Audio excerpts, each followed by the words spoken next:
थोडं करेक्ट करतो. शहर विकास आघाडी ही कणकवलीमध्ये झालेली आहे. मालवणमध्ये शिवसेनेचं पॅनल आहे, वेंगुर्ल्यामध्ये शिवसेनेचं पॅनल आहे, सावंतवाडीमध्ये शिवसेनेचं पॅनल आहे. फक्त शहर विकास आघाडी ही कणकवलीमध्ये झालेली आहे. आणि याच्यामध्ये ठाकरे गटाबरोबर शिंदे शिवसेनेचा गट गेले. बघण्याचा लोकांचा दृष्टिकोन बघण्याचा लोकांचा दृष्टिकोन अजिबात बदलत नाही. तुम्ही देखील बदलवू नका. शहर विकास आघाडीमध्ये जे उभे राहिलेले आहेत हे सगळे त्यांच्या त्यांच्या पक्षाचे राजीनामे देऊन शहराच्या विकासासाठी एकत्र आलेले आहेत. आणि काल मी जी माहिती घेतली त्याला समर्थन आमचे आमदार निलेशजी राणेंनी केलेली आहे. त्याच्यामुळे ती आघाडी UBTची नाही आहे एकट्याची, हे मला स्वतः निलेशजींनी सांगितलं. मी अनेक तिथल्या कार्यकर्त्यांशी बोललो. त्यांचं म्हणणं असं आहे की शहरामध्ये जो विकास झाला नाही त्याच्या विरोधामध्ये जो उठाव झाला आहे सर्व पक्षांनी केला आहे, त्या सर्व पक्षाचे राजीनामे पदांचे देऊन ती शहर विकास आघाडी आहे. त्याच्यामुळं आपण जे असं सांगितलं की आम्ही UBT बरोबर गेलो की UBT आमच्यावर आली, ह्याच्यात काही तथ्य नाही. UBT बरोबर जाण्याचा प्रश्नच येत नाही. हे आमचं धोरण स्पष्ट आहे. संदेश पारकरांना नगराध्यक्ष करण्यासाठी शहर विकास आघाडी तयार आहे, म्हणजे आपण नाही तर ते नगराध्यक्ष होणार की नाही हे शहर विकास आघाडी ठरवणार नाही, कणकवलीचे मतदार ठरवणार आहेत. त्याच्यामुळे आजचं वातावरण आणि कालची निलेशजींची प्रमुख कार्यकर्त्यांची बैठक जर बघितली तर संदेश पारकर हे नक्कीच आघाडीवर आहेत. उद्योगाबाबत एक विषय असा होता की लोट्यामध्ये पोल्युशन कंट्रोल बोर्ड करून सगळ्यांनाच विनाकारण त्रास दिला जातो सरसकट पद्धतीने, अशी काही उद्योजकांची तक्रार होती. तशी तुमच्यापर्यंत विषय आलाय का? असोसिएशननं एक पत्र मला काही दिवसापूर्वी दिलं होतं की अशा पद्धतीच्या गैरसमजातनं नोटिसेस आलेल्या आहेत. पण त्याच्यानंतर असोसिएशननं मला सांगितलं की त्याचा कंप्लायन्स केल्यानंतर त्या नोटिसेस काहीतरी मागं घेतलेल्या आहेत. माझी जी माहिती आहे ती नियंत्रण मंडळ आणि उद्योग खातं असं काही नाही. प्रदूषण मंडळ हे स्वायत्त आहे. उद्योग विभागाशी त्याच्याशी काही संबंध येत नाही. उद्योग विभाग हा उद्योग चालू करण्यापर्यंत असतो आणि उद्योग चालू झाल्यानंतर पर्यावरणाचे दाखले, पर्यावरणाची हानी हे सगळं पर्यावरण विभाग बघत असतो. त्याच्यामुळं मी कुठं अडचण जर आली तर मध्यस्थी मात्र नक्की करतो, कारण शेवटी आपल्याला इंडस्ट्री देखील चालवायची आहे आणि लोकांना देखील प्रदूषण न होता स्वच्छ हवेमध्ये ठेवायचं ही आमची सांगायची भूमिका आहे.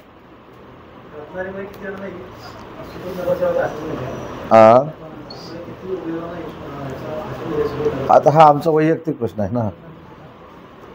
आम्ही स्वीकृतांना किती आश्वासनं दिली आणि आम्ही स्वीकृतांना आश्वासन दिली त्यांना पटली, यांची संख्या का सांगू मी तुम्हाला. आम्हाला वाटलं 6 महिन्याचा स्वीकृत करू, 1 वर्षाचा करू, 2 वर्षाचा करू, ते अधिकार माननीय शिंदेसाहेबांना आहेत. त्याच्यामुळे शिंदेसाहेब जो क्रायटेरिया ठरवतील तेवढे आमचे स्वीकृत नगरसेवक होतील. सर, राजन साळवी माजी आमदार यांच्या मुलाला उमेदवारी डावलली गेली नगरसेवक, पण त्यांना काय समजवण्यात आलं की एक पहिली गोष्ट की प्रसारमाध्यमातनं मी खरं ह्याच्यावर बोललो नाही, पण माझी आपल्याला एक विनंती आहे की ह्याची पूर्ण माहिती आपण सगळ्यांनी घेतली पाहिजे. राजन साळवी साहेब हे धाराशिवचे आमचे संपर्क प्रमुख आहेत. असं असताना देखील त्यांना मी स्वतः विनंती केली तुम्ही 1 दिवस रत्नागिरीमध्ये थांबलं पाहिजे. त्यांना आणि इच्छुक उमेदवारांना वस्तुस्थिती मी सगळी समजावून सांगितली आणि समजावून सांगितल्यानंतरच मी हा निर्णय घेतलेला आहे. परंतु ठीक आहे, अथर्वंशी मी स्वतः बोलेन, त्यांच्यावर त्यांना असं वाटत असेल की अन्याय झाला असेल, त्यांना न्याय देण्याची भूमिका आम्ही घेऊ. हे मी साळवी साहेबांशी देखील बोललो आहे आणि नव्यानं आमचे जे जिल्हा शिवसेनेचे संघटक झालेत संजय साळवी यांच्याशी देखील माझं बोलणं झालं.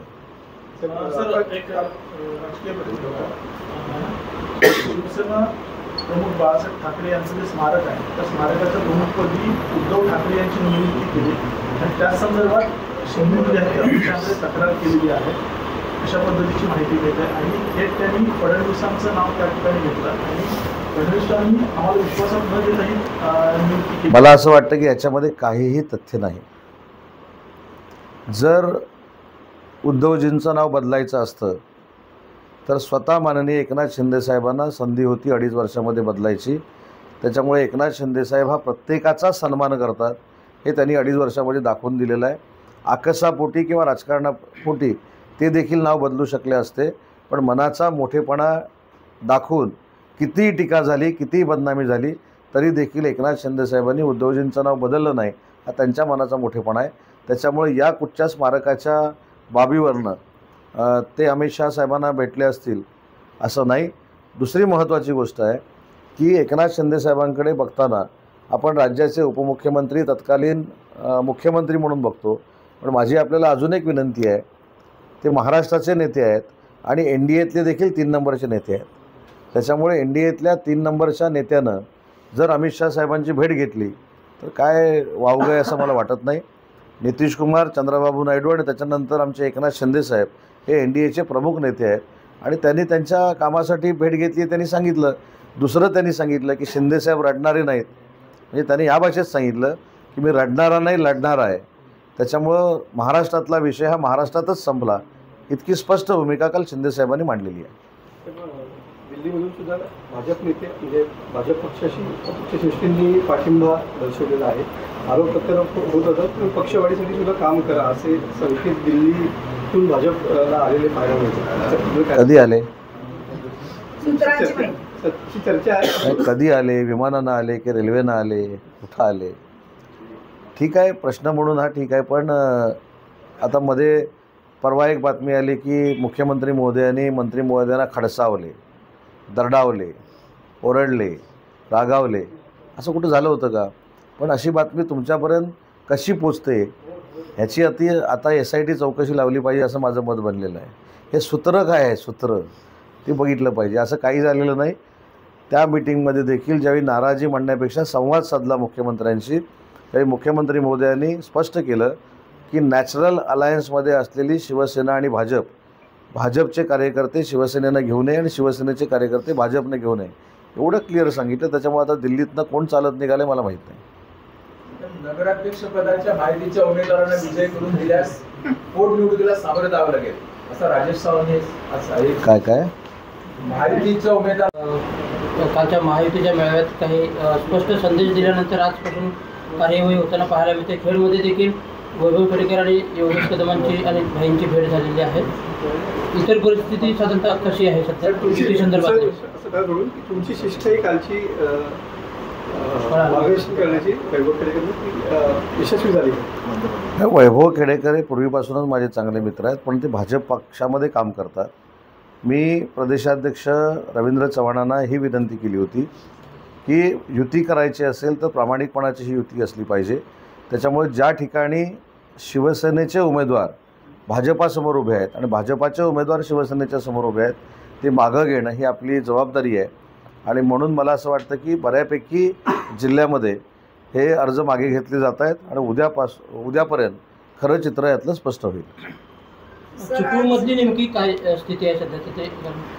चिपळूणमध्ये आता संध्याकाळी एक बैठक आहे. चिपळूणमध्ये सध्या तरी 16 BJPने फॉर्म भरले, शिवसेनेने फॉर्म भरलेले आहेत, 12 BJPनं फॉर्म भरलेले आहेत. नगराध्यक्ष शिवसेनेचा लढतो आहे.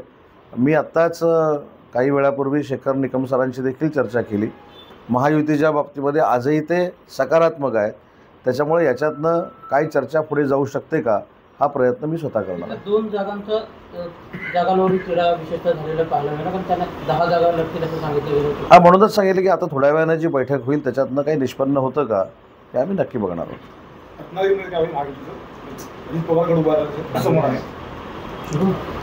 कुणी उभं राहावं, कुणी उभं राहू नये हा प्रत्येक पक्षाचा प्रश्न आहे, परंतु महायुती आहे याचं भान प्रत्येकाला असलं पाहिजे.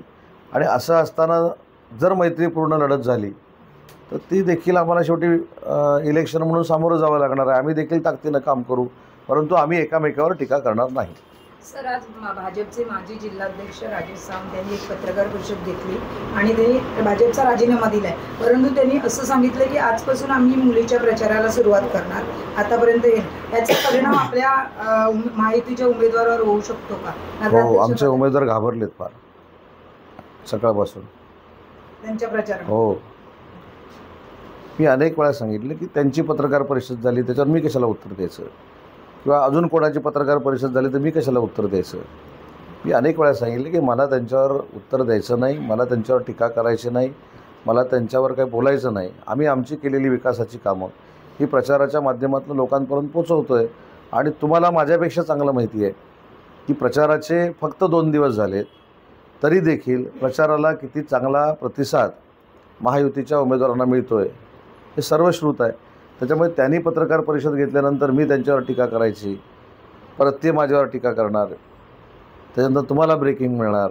ते कशाला? त्याच्यापेक्षा त्यांना जे काय करायचे ते करू दे. त्यांना ज्यांना कुठं प्रचाराला फिरायचं तिकडे फिरू दे. शेवटी त्यांची कन्या उभी राहिलेली आहे, त्याच्यामुळे ते प्रचाराला फिरणं हे स्वाभाविक आहे. त्याच्यामुळे मला असं वाटतं की त्यांनी पत्रकार परिषद घेतली, त्यांनी प्रचाराला बाहेर पडतो म्हणून सांगितलं आमचे उमेदवार घाबरले असतील कदाचित. पण टीका टिप्पणी करणं काय उद्देश नाही. विकासाची कामं लोकांपर्यंत घेऊन जाऊ. भास्कर यांनी सुद्धा तुमच्यावरती आरोप केलेले पाहायला मिळत आहे की मुख्यमंत्री देवेंद्र फडणवीस यांचं डॅमेज कंट्रोल होऊ नये म्हणून शिंदे गटाची बाजू नेहमीच जे समज सावरून मिळतात, खूप चलाखीने सगळे डावपेच ते खेळण्यात माहीर आहेत असं तुम्ही म्हटलेलं आहे. माझं कौतुक केलं की टीका केली? दोन्ही पद्धतीने. आता तुम्ही कुठच्या पद्धतीनं घ्याल त्यांना ना. मला असं वाटतं की भास्करराव जाधवांनी माझ्यावर काही टीकाबिका केलेली नाही. कदाचित मी ज्या पद्धतीनं पक्षाची बाजू मांडतो की त्यांना आवडत असावी म्हणून त्यांनी केलेलं हे कौतुक आहे. आपल्या सगळ्यांचं स्वागत करतो आणि जिल्ह्याच्या बाबतीमध्ये आपण नंतर बोलू. पण एक महत्त्वाचा विषय पुणे जिल्ह्यामध्ये जो एक सुरू आहे रांजणगाव MIDCमध्ये. त्या रांजणगाव MIDCमध्ये प्रदूषणाचा विषय जो ग्रामस्थांनी तक्रार केलेली आहे, त्याच्या संदर्भात आंदोलनं होत आहेत, पूर्वी देखील झाली होती. तर त्याची थोडी पार्श्वभूमी मला आपल्यामार्फत सांगायची आहे. माननीय शरद पवार साहेबांनी 1-2-3 महिन्यापूर्वी, म्हणजे आता परफेक्ट मला ते महिने सांगता येत नाही, पण 3-4 महिन्यापूर्वी उद्योगमंत्री म्हणून मला आणि पंकजाताई मुंडेंना त्या परिसरामध्ये बोलवलं होतं. पंकजाताई काही कामामुळे येऊ शकल्या नाहीत, परंतु मी त्या संपूर्ण परिसराला भेट दिल्यानंतर त्याच्या एका बैठकीचं आयोजन करण्याचं आश्वासन मी नक्की दिलेलं होतं.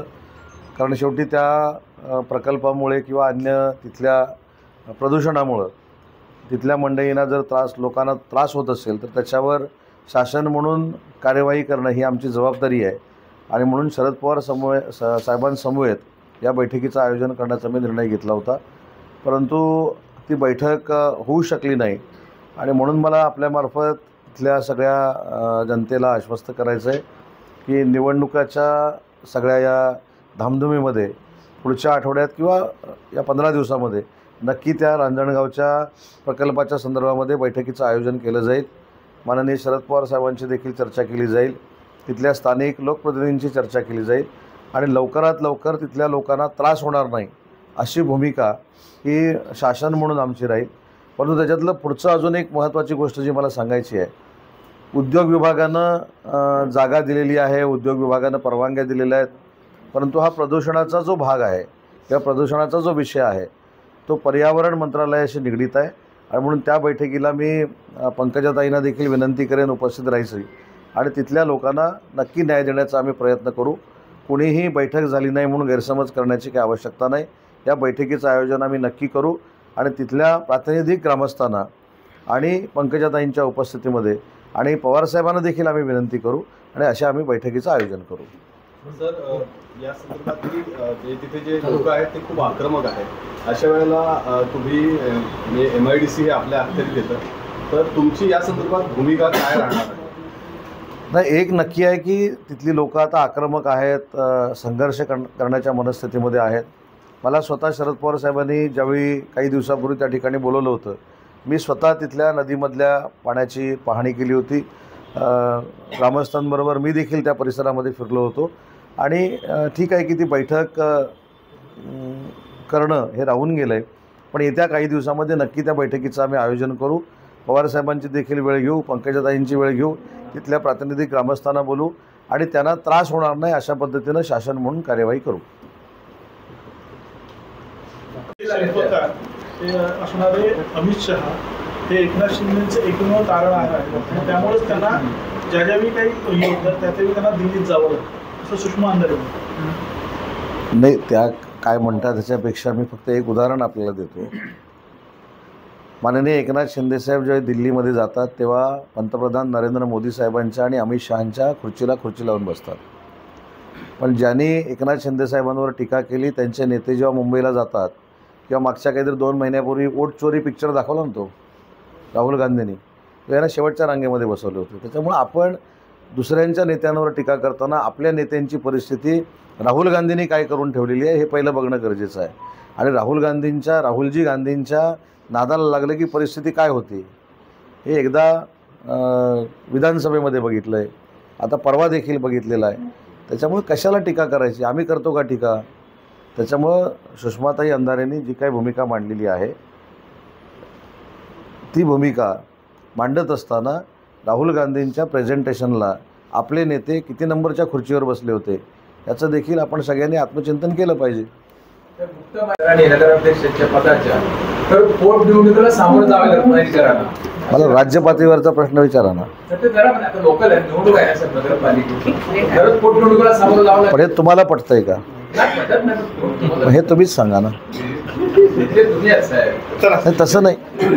पोटनिवडणूक लागणार, कशामुळं लागणार, ते चांगल्या अर्थानं बोलले की वाईट अर्थानं बोलले मला काहीच माहीत नाही. शिल्पाताई सुर्वे ह्या शिक्षिका आहेत, त्यांनी अतिशय चांगल्या पद्धतीचं काम या रत्नागिरी शहरामध्ये केलेलं आहे. एक चांगला चेहरा म्हणून महायुतीचं ठरलं की त्यांना उमेदवारी द्यायचं.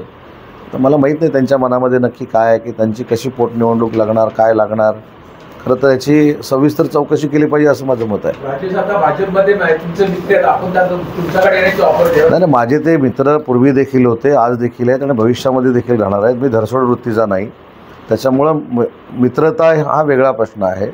आज जरी त्यांना एखादी अडचण निर्माण झाली तर मी त्यांच्यासाठी धावून जाणार, ते माझ्यासाठी धावून येतील.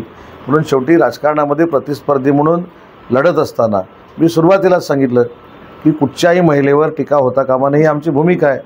आता पोटनिवडणूक लागणार याचे किती अर्थ होऊ शकतात तुम्ही बघा. ही सूचना आहे, धमकी आहे, मला माहीत नाही. पोटनिवडणूक लागणार म्हणजे काय नक्की, कसं काय, काय हा विषय? त्याच्यात माहिती घेतली पाहिजे ना मला. राजेश साहेब तुम्ही बोलवणार का शिंदे सेने तुमच्या सेनेमध्ये?